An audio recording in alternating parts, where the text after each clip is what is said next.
All right, guys, I'm going to give you guys my final thoughts here on the Rick's Tourer T20 after using it here for a few weeks.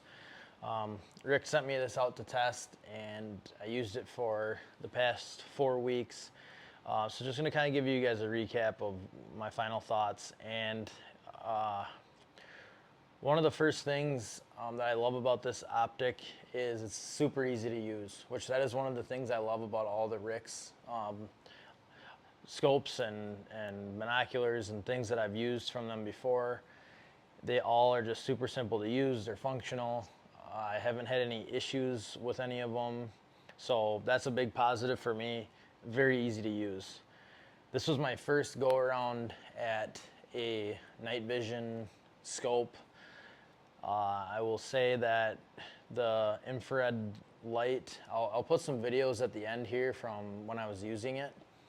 And I will say that the last, one of the hunts I took it out on, we called in a 6-pack of coyotes, and I had knocked the IR light off that morning as I was tying my boots. So I do think the video doesn't show the full quality of this scope in those clips, just because I did knock that IR off.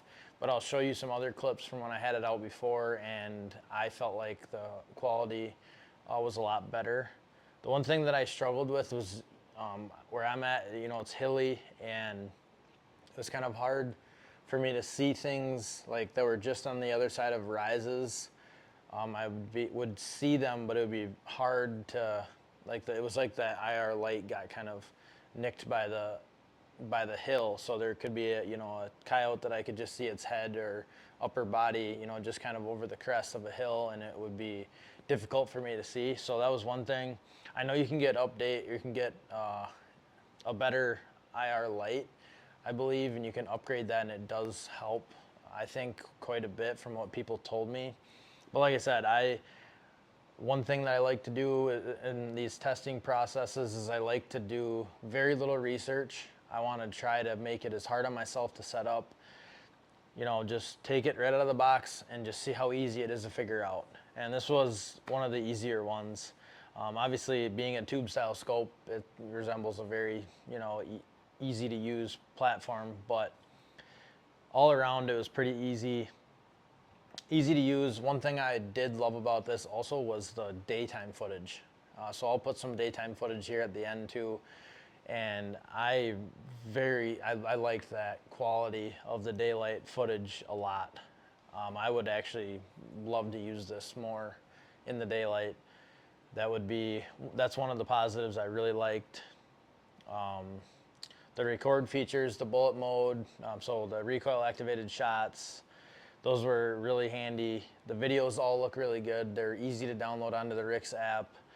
I do believe that is one of the easier ones to use as well, but I am familiar with it, so I guess I maybe had an easier time with it, but I have used several of the thermal apps out there, and it is one of the easier ones to use in my opinion.